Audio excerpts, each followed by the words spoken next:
यह एक ऐसी दुनिया है जहाँ पैसों की कोई वैल्यू नहीं। यहाँ टाइम ही सब कुछ है।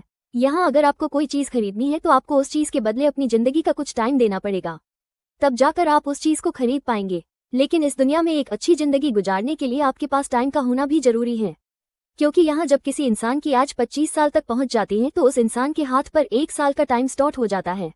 जिस पल काउंटडाउन 0 हुआ उसी पल वो इंसान खत्म। अमीरों के पास इतना टाइम था कि वो 1000 साल की जिंदगी भी जी सकते थे। अमीरों ने खुद के लिए एक अलग दुनिया बना ली थी, जहां वो लोग एक सुकून भरी जिंदगी गुजार रहे थे। लेकिन वहीं दूसरी तरफ गेटो सिटी में रहने वाले गरीब लोग दिन रात मेहनत करके खुद के लिए टाइम कमाते थे, नहीं तो उनकी जिंदगी खत्म हो जाएगी। इन्हीं गरीबों की बस्ती में विल नाम का एक लड़का रहता था, जिसकी घड़ी में सिर्फ 23 घंटे ही बचे थे। विल अपनी मॉम के साथ रहता था। अब क्योंकि 25 साल के बाद उम्र रुक जाती है, इसीलिए उसकी माँ 50 साल की होकर भी बहुत जवान दिख रही थी। आज विल की माँ का 50वां जन्मदिन था। विल अपनी मॉम का बर्थडे सेलिब्रेट करने के लिए पिछली रात ओवरटाइम करके एक शैंपेन की बोतल लाया था। ये देखकर विल की मॉम बहुत खुश हो जाती है और वो विल से कहती है कि मैं अपने पोतों को देखना चाहती हूँ, तुम किसी लड़की को डेट क्यों नहीं करते? जिस पर विल जवाब देता है कि इन सब चीजों के लिए टाइम किसके पास है। विल की मॉम ने उससे कहा कि इलेक्ट्रिसिटी बिल और बैंक से लिया हुआ लोन कल की डेट तक मुझे क्लियर करना होगा, नहीं तो हमें फाइन पड़ सकता है। इसीलिए अब मैं जा रही हूँ और कल रात तक सभी बिल्स और बैंक के लोन्स जमा करवा कर वापस आऊंगी। उसने कहा कि मेरे पास सिर्फ 3 दिन का टाइम है।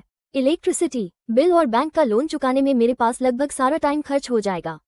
इसीलिए कल शाम को तुम जरूर बस स्टॉप पर मेरा इंतजार करना, ताकि मेरा सारा टाइम खत्म होने से पहले मैं तुमसे कुछ टाइम ले सकूं। इस पर विल ने कहा ठीक है, मैं टाइम पर पहुंच जाऊंगा। जाने से पहले विल की मां विल के हाथ को छूकर उसकी बॉडी में 30 मिनट ट्रांसफर करती है, ताकि विल अच्छा नाश्ता खरीद कर खा सके। इसके बाद दोनों अपने अपने काम पर निकल गए। रास्ते में विल के पास एक छोटी बच्ची आती है। वो विल को एक कैप्सूल देकर विल से उसका थोड़ा सा टाइम मांगती है। विल मुस्कुराते हुए उस छोटी बच्ची को कैप्सूल में अपनी जिंदगी का 5 मिनट का टाइम दे देता है और वो चली जाती है। यहाँ हमें पता चलता है कि यह लोग अपने टाइम को एक कैप्सूल में स्टोर भी कर सकते हैं, जिससे ये लोग कभी भी यूज और ट्रांसफर कर सकते हैं। इसके बाद विल काम के लिए फैक्ट्री पहुंच जाता है। काम शुरू करने से पहले वो कॉफी लेने जाता है, लेकिन वहां वह देखता है कि हर एक चीज का दाम डबल हो गया है। जहां पहले कॉफी 2 मिनट की मिलती, अब उसका प्राइस डबल होकर 4 मिनट हो चुका है। यहाँ पर कभी भी किसी चीज का भी दाम बढ़ा दिया जाता है बिना किसी अनाउंसमेंट के। ये बात विल को बहुत बुरी लगती है। मजबूरी में विल ने भी कॉफी के लिए अपनी जिंदगी के 4 मिनट पे किए और काम पर लग गया। दिन भर के काम के बाद रात के वक्त विल अपने दोस्त के साथ एक बार में जाता है। विल का दोस्त एक नंबर का शराबी था। वो हर वक्त शराब के नशे में टली रहता। विल का दोस्त विल को इशारे में बताता है कि वो आदमी सबको फ्री में दारू पिला रहा है और उसके पास बहुत ज्यादा टाइम है।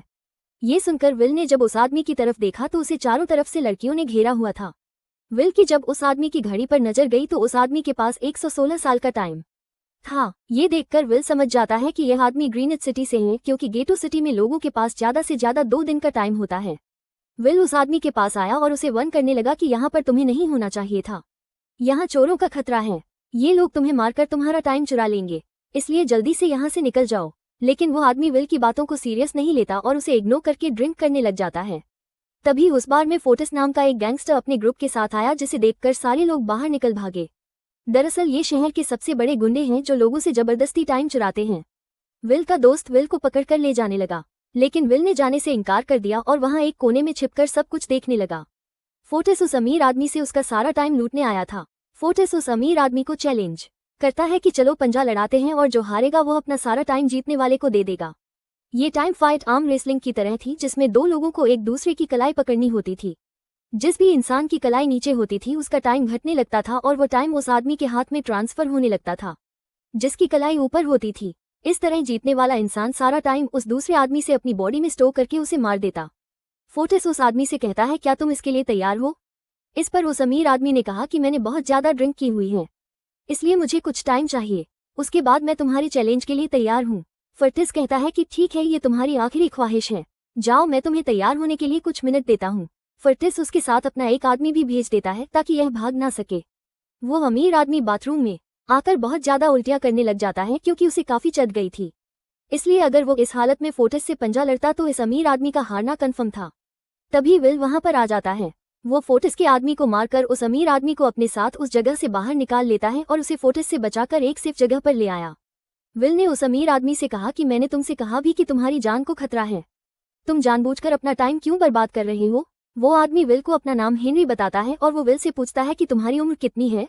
विल ने बताया 28 साल। हेनरी ने कहा, मेरी उम्र 105 साल है और अब मैं जिंदगी से थक चुका हूँ। मैंने अपनी लाइफ में हर एक चीज का मजा लिया है और अब मुझे इस जिंदगी की जरूरत नहीं है। मैं जीना नहीं चाहता। ये सुनकर विल ने हैरानी से पूछा, आखिर तुम कहना क्या चाहते हो? इस पर हेनरी ने कहा, लगता है तुम अब तक हकीकत से अनजान हो। क्या तुमने कभी सोचा है कि इस दुनिया में अलग अलग टाइम जोन्स क्यों बनाए गए हैं? आखिर क्यों तुम्हारे टाइम जोन गेटों में किसी भी वक्त चीजों के दाम और टैक्स बढ़ा दिए जाते हैं? दरअसल महंगाई जानबूझकर बढ़ा दी जाती है ताकि गरीब लोग मरते रहें और उनकी मौत का फायदा ग्रीनविच टाइम जोन के अमीर लोगों को होता रहे। असल में ये सारा सिस्टम उन्हीं का बनाया हुआ है। जरा सोचो, वहाँ ग्रीनविच टाइम जोन में लोगों के पास जीने के लिए हजारों साल हैं, लेकिन यहाँ गेटों में तुम लोग हर रोज जीने के लिए मेहनत मजदूरी करते हो। ऐसा इसलिए है क्योंकि उन्होंने तुम्हें ये करने के लिए मजबूर किया है। वो लोग तुम लोगों को ज्यादा टाइम देना ही नहीं चाहते ताकि तुम लोग मजबूरी में उनके लिए काम करते रहो। वो लोग महंगाई बढ़ाकर तुम्हें ज्यादा से ज्यादा टाइम खर्च करने पर मजबूर करते हैं ताकि तुम्हारे टाइम से वो हमेशा की जिंदगी जी सके। उन्होंने अपनी जिंदगी का हर एक दिन गरीबों की मौत से इकट्ठा किया है और मैं ऐसी जिंदगी बिल्कुल भी नहीं जीना चाहता जो किसी गरीब मजबूर इंसान की मौत से मिली हो। ये सब सुनकर विल समझ गया कि हेनरी बहुत ही नेक दिल इंसान है। हेनरी ने विल से आगे पूछा, अगर तुम्हारे पास मेरे जितना टाइम होता तो तुम क्या करते? विल ने मुस्कुराकर कहा कि सबसे पहले मैं बार बार टाइम को देखना छोड़ देता, क्योंकि उस वक्त भी विल के पास सिर्फ 18 घंटे होते हैं। वो सोने से पहले, सोने के बाद, खाना खाते टाइम हर वक्त अपनी घड़ी देखता रहता है क्योंकि मुझे डर लगता है कि कहीं मेरा टाइम खत्म ना हो जाए और मैं मर ना जाऊं। विल कहता है कि मेरी मॉम घर संभालने के लिए बहुत ज्यादा मेहनत करती है। अगर मेरे पास तुम्हारी तरह इतना ज्यादा टाइम होता तो मैं अपनी मॉम के लिए ग्रीनविच सिटी में एक अच्छा घर खरीदता और हम दोनों वहां पर खुशी से जिंदगी गुजारते। इसके बाद विल ने हेनरी से कहा, आज रात हमें यहीं रुकना होगा, सुबह तक खतरा टल जाएगा, तब तुम वापस अपने घर लौट जाना। इसके बाद ये दोनों सो जाते हैं। सुबह उठकर हेनरी देखता है कि विल अभी भी सो रहा है। वो विल के पास आता है और उसके पास जितना भी टाइम होता है वो सारा का सारा विल को ट्रांसफर कर देता है और अपने पास कुछ ही मिनट बचाकर एक ब्रिज के ऊपर जाकर बैठ जाता है। विल जब नींद से जागा तो उसने देखा कि हेनरी वहां से जा चुका है। तभी हमेशा की तरह नींद से जागने के बाद विल ने अपनी घड़ी में नजर डाली। विल की घड़ी में 116 साल ऐड हो चुके थे। ये देखकर उसकी आंखें खुली की खुली रह गई। उसे लगा कि वो अभी भी नींद में है और सपना देख रहा है। इसी दौरान विल की नज़र विंडो पर पड़ी जिस पर लिखा था, मेरा टाइम बर्बाद मत करना। वो समझ जाता है कि हेनरी ने मुझे अपना सारा समय दे दिया है। तभी विल ने हेनरी को दूर एक ब्रिज के किनारे पर बैठे देखा। विल जल्दी से हेनरी की तरफ भागा, लेकिन अब बहुत देर हो चुकी थी क्योंकि हेनरी के पास अब बस कुछ ही सेकंड्स बचे थे और थोड़ी देर बाद वो एक झटके से मरकर ब्रिज से नीचे पानी में गिर गया। विल को हेनरी की मौत का बहुत ज्यादा दुख होता है। अब विल के पास 116 साल की जिंदगी थी और वो समझ जाता है कि अगर मैं यहाँ पर रहा तो लोग समझेंगे कि हेनरी को इसी ने मारा है। विल जल्दी से अपने दोस्त के पास जाता है। विल का दोस्त विल के हाथ में इतना सारा टाइम देखकर शॉक रह जाता है, जिसके बाद विल ने अपने दोस्त को दोस्ती की खातिर 10 साल का टाइम दिया। ये देखकर विल का दोस्त उसका दिल से शुक्रिया अदा करता है। विल कहता है कि यहाँ रहना मेरे लिए अब ठीक नहीं, क्योंकि इतने ज्यादा टाइम को देखते हुए मेरा टाइम छीनने के लिए कोई भी मुझे मार सकता है। अब मैं अपनी माँ के लिए ग्रीनविच सिटी में एक अच्छा सा घर खरीद सकता हूँ और वहाँ पर एक सेफ लाइफ गुजारूंगा। जिसके बाद विल अपने दोस्त को गुड बाय कहकर वहाँ से निकल जाता है और सीधा उस बस स्टॉप पर जाकर माम का इंतजार करने लगता है, जहाँ 2 दिन पहले उसकी माम ने उससे कहा था कि मैं इलेक्ट्रिसिटी का बिल और बैंक का लोन चुकाकर इस बस स्टॉप पर पहुंचूंगी। दूसरी तरफ विल की मॉम सारे लोन और बिल्स भरने के बाद घर लौटने के लिए बस में चढ़ी, पर तभी उसे पता लगा कि एक ही दिन में बस की टिकट के दाम डबल हो गए थे। पहले जहां टिकट 1 घंटे में आती थी वहीं अब प्राइस 2 घंटे हो गया था। यह देखकर विल की मॉम बहुत ज्यादा परेशान हो जाती है क्योंकि विल की मॉम के पास सिर्फ 1 घंटा बचा था। विल की मॉम बस ड्राइवर से रिक्वेस्ट करती है कि अगले स्टॉप पर मेरा बेटा उसे बाकी का टाइम दे देगा, लेकिन बस ड्राइवर ने साफ इनकार कर दिया और कहा कि अगर टाइम नहीं है तो फिर पैदल चली जाओ। लेकिन विल की मॉम को पता था कि अगला बस स्टॉप बहुत दूर है। अगर वो पैदल भी जाती है तो उसे पहुंचने में 2 घंटे लगेंगे। उस वक्त बस में ढेर सारे पैसेंजर्स सवार थे। विल की मॉम ने उनसे भी रिक्वेस्ट की पर किसी ने भी उनकी मदद नहीं की। इतने में ही बस वहां से निकल गई। विल की मॉम रेचल के पास ज्यादा टाइम नहीं बचा था, इसलिए वो दौड़ती हुई पैदल घर की तरफ भागने लगी। दूसरी तरफ विल अपनी मॉम के लिए फूलों का गुलदस्ता लिए बस स्टॉप पर उनका इंतजार कर रहा था, क्योंकि आज उसे अपनी मॉम का बर्थडे सेलिब्रेट करना था। बस जब उस स्टॉप पर पहुंची तो कई सारे पैसेंजर्स उतर आए, पर उनमें से विल की मॉम नहीं थी। विल ये देखकर परेशान हो जाता है और उसे समझ आ गया कि जरूर उसकी मॉम मुसीबत में है। वो उसी वक्त अपनी मॉम की तलाश में भागा। उधर रेचल के पास अब कुछ ही मिनट बचे थे। वो रास्ते में आने वाली गाड़ियों और लोगों के घरों का दरवाजा पीट पीट कर उनसे थोड़ा समय उधार मांग रही थी, लेकिन कोई भी उसकी मदद करने को तैयार नहीं था। इधर विल जब कुछ दूर गया तो उसे उसकी मॉम दौड़ती हुई नजर आ गई। अपनी मॉम को भागते हुए देख विल समझ गया कि उनके पास ज्यादा टाइम नहीं है। वो अपना हाथ आगे करके तेजी से उनकी तरफ दौड़ने लगा। उधर रेचल के पास अब सिर्फ 10 सेकंड्स ही रह गए थे। वो भी पूरी तेजी से विल की ओर भाग रही थी, लेकिन जैसे ही रेचल अपने बेटे विल के पास पहुंची, उसका टाइम खत्म हो जाता है और वो मर जाती है। ये देखकर विल को बहुत दुख होता है क्योंकि उसने अपनी माम के लिए क्या कुछ नहीं सोचा था। वो चीख चीख कर रोने लगा। अगली सुबह तक हेनरी की डेड बॉडी टाइम कीपर्स को मिल चुकी। यह टाइम कीपर्स वहां पर इन्वेस्टिगेशन करते हैं। आज की दुनिया में टाइम कीपर्स होते थे जो पुलिस की तरह थे। इन टाइम कीपर्स का काम भी क्राइम को रोकना होता है। टाइम कीपर्स के ऑफिसर रेमंड ने उस जगह में अच्छी तरह से जांच की, लेकिन उसे कोई भी क्लू नहीं मिला। तभी रेमंड की नज़र उस ब्रिज के पास लगे सीसीटीवी कैमरा की तरफ गई। वो सीसीटीवी फुटेज चेक करने सीसीटीवी रूम के लिए निकल पड़ा। दूसरी तरफ विल समझ चुका था कि उसकी मॉम की मौत के लिए ग्रीनिच में रहने वाले अमीर लोग ही जिम्मेदार हैं, जिन्होंने गेटो शहर के लोगों को एक एक सेकंड का मोहताज बना दिया है। अब विल उनसे बदला लेने ग्रीनिच की तरफ निकल पड़ा और यहाँ से होती है असल कहानी शुरू। ग्रीनविच सिटी में एंटर होने के लिए विल को 1 साल का टाइम खर्च करना पड़ा और ग्रीनविच सिटी जा पहुंचा। वहां जब विल ने अमीर लोगों का लाइफिस देखा तो उसकी आंखें खुली की खुली रह गई। वहां लोगों के पास इतना टाइम था कि वो लोग मरने का नाम तक भूल गए। यहाँ पर अमीर लोग के बॉडीगार्ड के पास भी 100 साल से भी ज्यादा का टाइम था। ये देखकर विल गुस्से से लाल हो जाता है क्योंकि विल जिस शहर से आया था वहां पर लोगों के पास सिर्फ 24 घंटे की जिंदगी थी। विल वहां एक महंगे होटल में रुकता है। खाना खाते दौरान एक बहुत ही खूबसूरत लड़की विल को देखती है, जैसे उसे विल पसंद आ गया हो। दूसरी तरफ टाइम कीपर रेमंड हेनरी की मौत के वक्त का सीसीटीवी फुटेज चेक कर रहा था। तभी उसे फुटेज में विल दिखाई देता है। हालांकि कैमरा ने हेनरी को ब्रिज से गिरते हुए रिकॉर्ड नहीं किया था, लेकिन उस फुटेज में विल ब्रिज के पास खड़ा नजर आ रहा था, जिससे रेमंड को विल पर शक होने लगा। इसलिए रेमंड ने अपनी टीम को विल के बारे में जानकारी इकट्ठा करने को कहा। रिसर्च के दौरान टाइम कीपर्स को ये बात पता चल जाती है कि विल नाम का एक आदमी बहुत सारा टाइम खर्च करके ग्रीनविच सिटी में एंटर हो गया है, जिससे रेमंड को ये बात कंफर्म हो जाती है कि विल ने ही हेनरी को मारा है। रेमंड उसी वक्त अपनी टीम के साथ ग्रीनविच शहर की ओर रवाना हो गया। दूसरी ओर ग्रीनविच शहर में विल एक कैसीनो में आया जहां कुछ अमीर लोग पोकर खेल रहे हैं। विल भी उनके साथ बैठ जाता है। एक नए आदमी को देखकर ये लोग उस पर हंसने लगते हैं, लेकिन विल गैम्बलिंग में माहिर था। आज उसके लिए अमीरों से पैसे निकालने का सबसे अच्छा मौका था। विल ने फिलिप नाम के एक रईस आदमी के साथ पोकर की बाजी खेली। फिलिप यहाँ का सबसे रईस इंसान है। उसके पास खुद का एक टाइम बैंक है जो लोगों को लोन पर टाइम देता है। फिलिप के साथ उसकी डॉटर भी बैठी होती है। यह वही लड़की है जो कुछ देर पहले विल को गौर से देख रही थी। गेम जब शुरू हो जाती है तब विल अपनी लाइफ का सारा टाइम दांव पर लगा देता है और अपनी माइंड की बदौलत वो फिलिप से 1100 साल जीत जाता है। ये देखकर फिलिप की बेटी सिल्विया विल से काफी ज्यादा इम्प्रेस हो जाती है। उसने विल को कल रात अपने घर पार्टी पर इनवाइट किया। फिर अगली शाम विल एक नई नवेली कार खरीदकर फिलिप की पार्टी में जा पहुंचा। वही पार्टी के दौरान विल और सिल्विया डांस करने लगते हैं और सिल्विया मन ही मन विल को दिल दे बैठी। वो अपने दिल की बात विल से करने ही वाली थी कि तभी टाइम कीपर रेमंड अपनी टीम के साथ वहां पहुंचता है और विल को पकड़ लेते हैं। विल को खूनी समझकर सिल्विया भी उससे नाराज हो गई। रेमंड ने सबसे पहले विल का सारा टाइम उससे छीनकर सिर्फ 2 घंटे दिए। उसके बाद वो विल को हेनरी के खून के इल्जाम में गिरफ्तार करने लगा। रेमंड विल से पूछता है कि तुमने हेनरी को क्यों मारा। विल उसे कहता है कि मैंने उसे मारा नहीं था, बल्कि वो खुद जीना नहीं चाहता था, इसलिए उसने मुझे 116 साल दिए और बाद में उसने खुद की जान ली। लेकिन रेमंड विल की बात पर यकीन नहीं करता। विल समझ जाता है कि रेमंड मुझे हेनरी के झूठे केस में फंसाकर उम्र भर कैद के लिए मुझे जेल में डाल देगा, इसलिए वो मौका देखते ही रेमंड के आदमियों को मारकर खुद को आजाद कर लेता है और उनकी बंदूक लेकर सिल्विया को बंदी बना लिया। सिल्विया को ढाल बनाकर विल उसे साथ लेकर भाग निकला और रेमंड और उसके आदमियों को चकमा देता हुआ वापस गेटो शहर आ पहुंचा। इस दौरान विल के पास टाइम काफी कम बचा था। उसने सिल्विया से कुछ टाइम उधार मांगा, लेकिन सिल्विया ने उसे 1 सेकंड भी देने से इनकार कर दिया क्योंकि वो भी उसे हेनरी का खूनी समझ रही थी। इसलिए वो और तेजी से गेटो शहर की तरफ कार दौड़ाता है ताकि वहां पहुंचकर किसी से टाइम उधार ले सके। जल्दबाजी में उसका ध्यान आगे सड़क पर बिछी कटीली तारों पर नहीं पड़ता, जिससे टकराते ही विल की कार ब्रिज से नीचे गिर जाती है।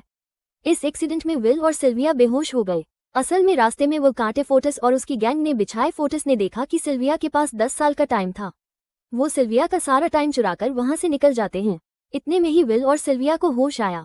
सिल्विया ने जब अपने हाथ की तरफ देखा तो वो परेशान हुई क्योंकि उसके पास सिर्फ 30 मिनट ही बचे थे और विल के पास भी कुछ मिनट ही बचे थे, पर फिर भी उसने सिल्विया को अपने कुछ मिनट दिए, जिससे इन दोनों का टाइम बराबर हो गया। इसके बाद विल सिल्विया को लेकर जल्दी से अपने दोस्त के घर जाता है जिसे उसने 10 साल दिए थे।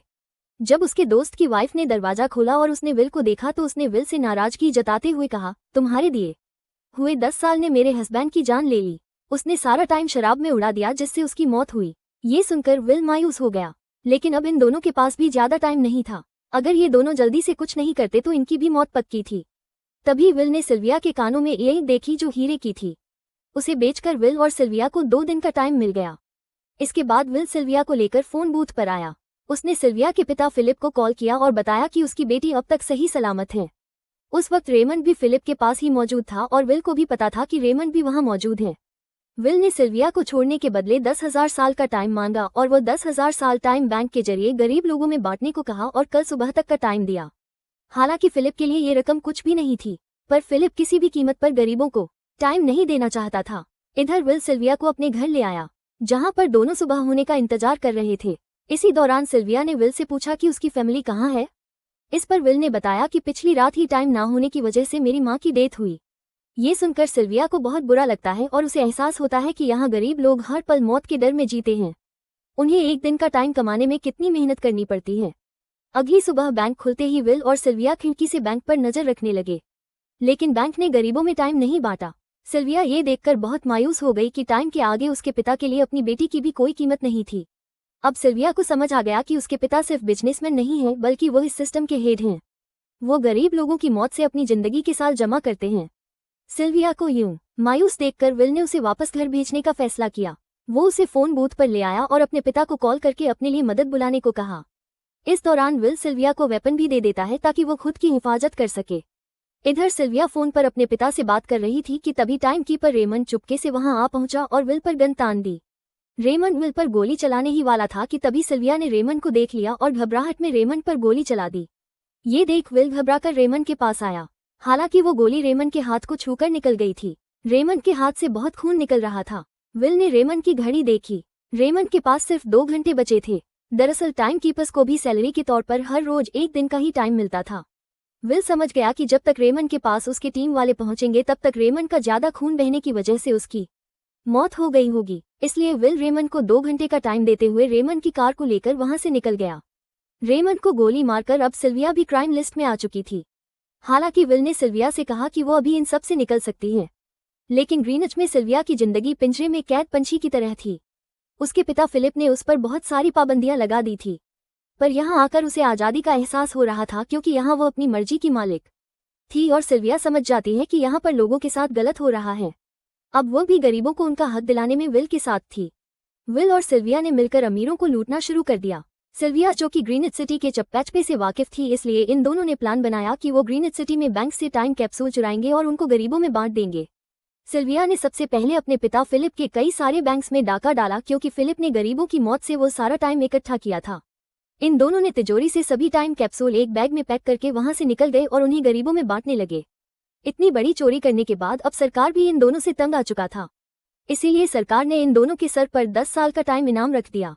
ये खबर सुनते ही गैंगस्टर फोर्टीज अब इन दोनों को कुत्ते की तरह ढूंढने लगा।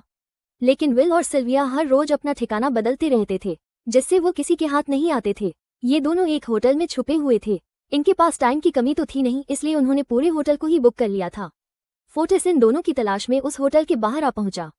वहां उसने कुछ लोगों को पकड़कर उनसे विल और सिल्विया के बारे में पूछने लगा, लेकिन उन लोगों पर विल और सिल्विया के बहुत एहसानात थे, इसलिए ये लोग मरने के लिए तो तैयार थे, पर विल और सिल्विया का ठिकाना बताने के लिए तैयार नहीं थे। लेकिन जब फोर्टिस ने उन लोगों पर बहुत ज्यादा जोर जबरदस्ती की तो उनमें से एक बंदा मौत के डर से फोर्टिस को उस होटल के बारे में बता देता है जहां विल और सिल्विया छुपे हुए थे, जिसके बाद फोर्टिस फौरन अपनी गैंग के साथ वहां पर पहुंच जाता है और इन दोनों को पकड़ लेता है। अब विल और सिल्विया का उनसे बच पाना नामुमकिन था। फोर्टिस ने विल को एक टेबल पर बैठा दिया और उसे टाइम फाइट के लिए चैलेंज किया। विल समझ गया कि अगर मैंने चैलेंज से इनकार किया तो फोर्टिस के गैंग वाले लोग मुझे मार देंगे, इसलिए क्यों ना आज इसके साथ पंजा आजमाया जाए। फोर्टिस और विल ने एक दूसरे की कलाई पकड़ ली और मौत का खेल शुरू हुआ। फोर्टिस माहिर खिलाड़ी था, उसने शुरुआत में ही विल का हाथ नीचे कर दिया, जिससे विल का टाइम तेजी से फोर्टिस में ट्रांसफर होने लगा। लेकिन विल बिल्कुल जोर ही नहीं लगा रहा था, जैसे कि वो जानबूझकर हार रहा हो। पर जैसे ही विल के पास अपनी लाइफ के 3 से 4 सेकंड बचे, तभी विल ने अपनी पावर दिखाई और एक झटके से फोर्टिस का हाथ नीचे कर दिया। फोर्टिस की आंखें खुली की खुली रह गई। वो पूरा जोर लगाकर अपना हाथ ऊपर करने की कोशिश कर रहा था, लेकिन विल की ताकत के आगे वो ढीला पड़ चुका था। ये देख फोर्टिस के आदमियों का ध्यान फोर्टिस की घड़ी पर अटक गया। अब उनका बॉस मरने वाला था। इतने में ही मौका पाकर विल ने अपने जूते से गन निकाली और पलक झपकते ही फोर्टिस के सारे आदमियों को शूट कर दिया, क्योंकि अगर वो वैसा नहीं करता तो वो लोग उसे मार देते। इसी के साथ फोर्टिस का टाइम 0 हो गया और वो भी मारा गया। विल और सिल्विया जल्दी से वहां से भाग निकले। इसी दौरान उन्होंने देखा कि अमीरों ने सारा खेल पलट दिया था। विल और सिल्विया ने गरीबों में जितना भी टाइम बांटा था उसकी वैल्यू अब कुछ भी नहीं रही थी, क्योंकि अमीरों ने महंगाई की दर को कई गुना बढ़ा दिया था। ये देख विल हारा हुआ महसूस करने लगा और उसे लगा कि मैं कभी भी इन गरीबों को उनका हक नहीं दिला सकूंगा। उसने सिल्विया से कहा कि अब सब खत्म हो चुका है। अगर वो लोगों में 1000 साल भी बांट दे तो अमीर लोग महंगाई को और ज्यादा बढ़ा देंगे, जिससे लोगों की हालत कभी नहीं सुधर पाएगी। सिल्विया ने कहा कि कोई तो रास्ता होगा। इस पर विल ने कहा कि हमें लाखों साल चुराकर इन लोगों को देने होंगे, तब जाकर हम लोग महंगाई को कंट्रोल कर सकते हैं।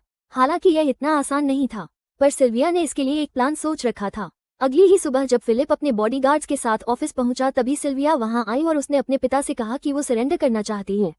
तब सारे गार्ड्स ने सिल्विया पर गन तान दी, लेकिन तभी वहां पीछे से गार्ड के बेस में छिपा विल वहां आ पहुंचा। उसने फिलिप के सर पर गन रखी और उसके जरिए लॉकर का दरवाजा खुलवाया। विल और सिल्विया ने फिलिप के लॉकर से एक टाइम कैप्सूल चुरा लिया जिसमें 10 लाख साल का टाइम मौजूद था। इस टाइम कैप्सूल का एक एक साल गरीबों की ही मौत से आया था। विल और सिल्विया वो टाइम कैप्सूल लेकर भाग जाते हैं। इधर रेमंड को जब ये बात पता चली तो वो फौरन विल और सिल्विया के पीछे लग गया। जब रेमंड ने अपने हाथ पर घड़ी को देखा तो उसके पास 1 घंटे से भी कम टाइम बचा हुआ था। वो हेडक्वार्टर कॉल करके कहता है कि मुझे मेरी सैलरी कैप्सूल में भेज दो, मेरे पास टाइम कम है। लेकिन इससे पहले कि वो अपनी बॉडी में कैप्सूल से टाइम ट्रांसफर कर पाता उसे विल की कार दिख जाती है और वो कैप्सूल से अपनी बॉडी में बिना टाइम ट्रांसफर किए उनके पीछे लग जाता है, क्योंकि अगर वो 10 लाख साल गरीबों को मिल जाते तो गेटो टाइम जोन का हर एक इंसान अमर हो जाता और अमीरों का बनाया पूरा सिस्टम तहस-नहस हो जाता। रेमंड ने विल और सिल्विया को पकड़ने के लिए अपनी पूरी जी जान लगा दी, लेकिन वो उन्हें रोक नहीं पाया। विल और सिल्विया रेमंड को चकमा देकर गेटो शहर आ गए और वो टाइम कैप्सूल एक बच्ची के हाथों में सौंप दिया। उन्हें पता था कि रेमंड सीधा हमारे पीछे गेटो शहर पहुंचेगा, इसलिए उन्होंने इस जगह को छोड़कर एक सुनसान जगह पर चले गए। उधर उन्होंने गेटो शहर के लोगों में लाखों साल बांटकर उन्हें अमर कर दिया था, लेकिन खुद इन दोनों के पास बहुत ही कम टाइम बच जाता है। बदकिस्मती से उसी पर रेमंड ने उन्हें पकड़ लिया। रेमंड ने विल को धमकी देते हुए कहा, अगर तुम्हें अपनी जान प्यारी है तो चुराया हुआ सारा टाइम वापस कर दो। तब विल ने उसे अपनी घड़ी का समय दिखाया। विल और सिल्विया के पास कुछ ही मिनट बचे थे। विल ने रेमंड से कहा, कहीं तुम भूल तो नहीं गए? याद है जब तुम मरने वाले थे तो मैंने तुम्हें कुछ टाइम उधार दिया था, टाइम तो तुम्हें मुझे वापस करना चाहिए। ये सुनकर रेमंड को याद आया कि विल और सिल्विया को पकड़ने की जल्दी में उसने अपने टाइम पर ध्यान ही नहीं दिया।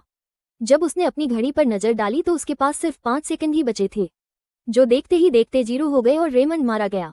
विल और सिल्विया रेमंड से तो बच गए थे, पर इन दोनों के पास भी अब सिर्फ 1-1 मिनट ही बचा था। ऊपर से उस सुनसान इलाके में उनकी मदद करने वाला भी अब कोई नहीं था। उन्हें अपनी मौत साफ नजर आ रही थी। इन दोनों ने मायूस होकर एक दूसरे को गले लगाया और तभी विल को रेमंड की कार नजर आई। विल फौरन कार की तरफ भागा और वहां पहुंचकर उसने रेमंड की सैलरी का टाइम अपनी घड़ी में ट्रांसफर कर दिया। इसके बाद वो सिल्विया को भी टाइम देने उसकी ओर भागने लगा। सिल्विया भी तेजी से विल की ओर दौड़ रही थी। सिल्विया के पास कुछ ही सेकंड्स बचे हुए थे। ये बिल्कुल उसी तरह का पल था जिस तरह से विल ने अपनी मॉम को खोया था। विल ने अपनी मॉम को तो खो दिया था पर सिल्विया को नहीं खोना चाहता था। विल सिल्विया के बिल्कुल करीब ही था, पर तभी सिल्विया विल की बाहों में गिर पड़ी। लकीली विल ने सही वक्त पर सिल्विया का हाथ थाम लिया था, जिससे उसकी जान बच गई। विल और सिल्विया की बदौलत अब डेटन शहर के सारे लोग अमर हो चुके थे। अब उन्हें 1-1 घंटे कमाने के लिए फैक्ट्रीज में काम करने की जरूरत नहीं थी। वो सभी अपने सपनों को पूरा करने ग्रीनिच शहर की ओर निकल पड़े, जिससे अमीरों का बनाया सारा सिस्टम फेल हो गया। वहीं इसी के साथ ये कहानी खत्म हो जाती है।